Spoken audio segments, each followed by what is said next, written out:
What's up, douchebags? Memes McGee here, and I'm here to give you guys 10 weapon builds I think are viable for mid-white.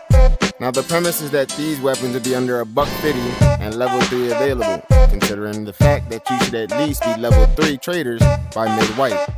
So let's do this shit, huh? Alright, first up on the list is the RC416A5, coming in with a fire and power of 104, spread is 2.6, vertical recoil 175, horizontal 178, the ergonomics are 87, and the rate of fire is 850. This bitch is one hell of a shredder, one hell of a weapon, and one great choice if your traders are all level 3. Hell yeah. And the price is 147, just right under that 150 mark. Alright, moving on. And here we have the personal favorite for 5.56. It is the Sekka 16, otherwise known as the Scar. Coming in with a fire and power of 104. The spread is 2.8. The vertical recoil is 144. The horizontal recoil 163. The ergonomics are 66, with the rate of fire being 650. Now, this isn't the best T3 weapon you can buy or choose, but it is my favorite, and I get a lot of kills using this motherfucker. And the pricing is just a bit over that 150 mark, but hey, when it's your favorite, and you'd be willing to put the money down. Alright, moving on.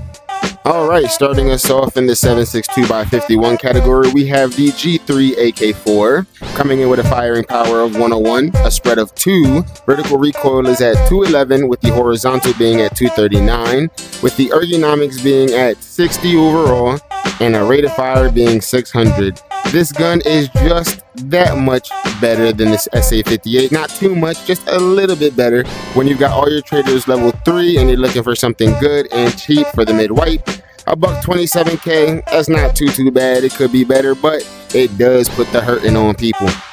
Alright, let's move on.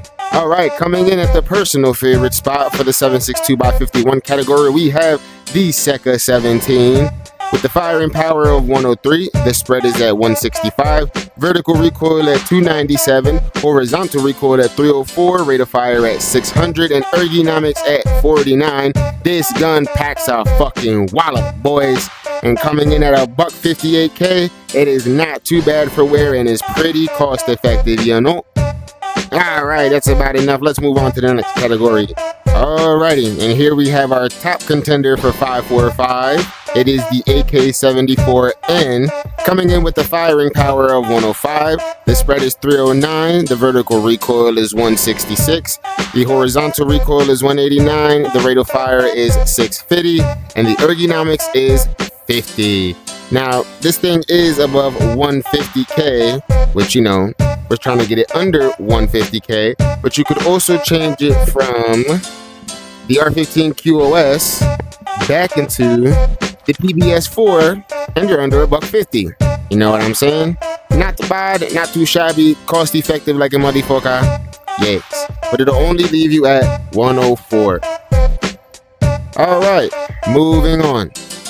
Alright, coming in at the personal favorite spot for 5.45, we have the Malayuk 5.45, coming in at 105 with the fire and power, 294 with the MOA spread. The vertical recoil is at 173, the horizontal recoil is at 168, the ergonomics is at 50, and the rate of fire is at 680. Yes, this is a high shooting, high valuting, kick ass and ass kicking type of weapon, boys, and it's under $150 at 146K. I love this gun. I be shredding so many T5 people with this gun. So for mid-white, this is indeed a usable gun. Very cost effective as well. Moving on. Alright, coming in at the top spot for 7.62x39, we have the AK Alpha.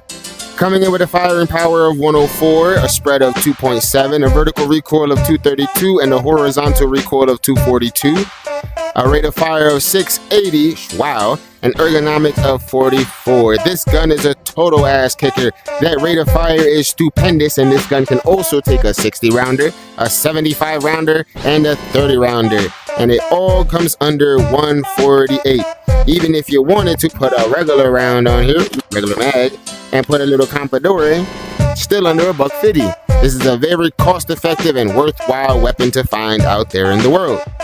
Alright, moving on. And coming in at the personal favorite spot for the 7.62 rounds, we have the Malyuk 7.62. Coming off with a base firepower of 104, a spread of 2.9, a vertical recoil of 188, and a horizontal recoil of 214. With ergonomics at 73 and a rate of fire at 630, this gun is an ass kicker at T3 with a price of $123K. Right under the 150 mark. It is lovely to use. It is an ass kicker. I've taken out many people with this gun. Alright, moving on to the last category. Alright, and here we are for the top dog spot on the 9x19 segment. It is the Vector 9.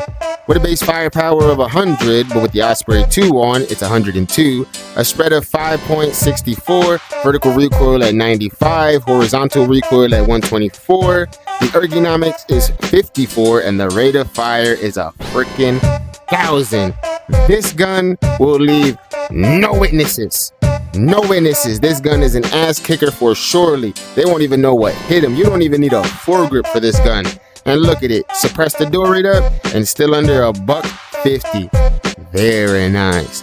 Very, very cost effective. Moving on. And my personal favorite SMG, the MP5K. Coming in with a base firepower of 101, the spread is 7.41, vertical recoil at 109, horizontal at 157, the ergonomics is 49, and the rate of fire is 850.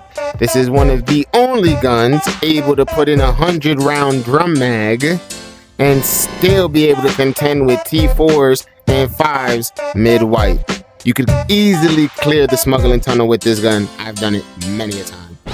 Alright, that's it for this one.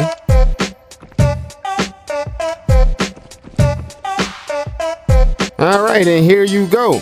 These are all of the weapons that I think are the most viable and cost-effective mid-white. You know what I'm saying? Well, that's about all I've got for you guys. Make sure to let me know what are your favorite gun builds down there in the comments. And I'll see you guys on the next one.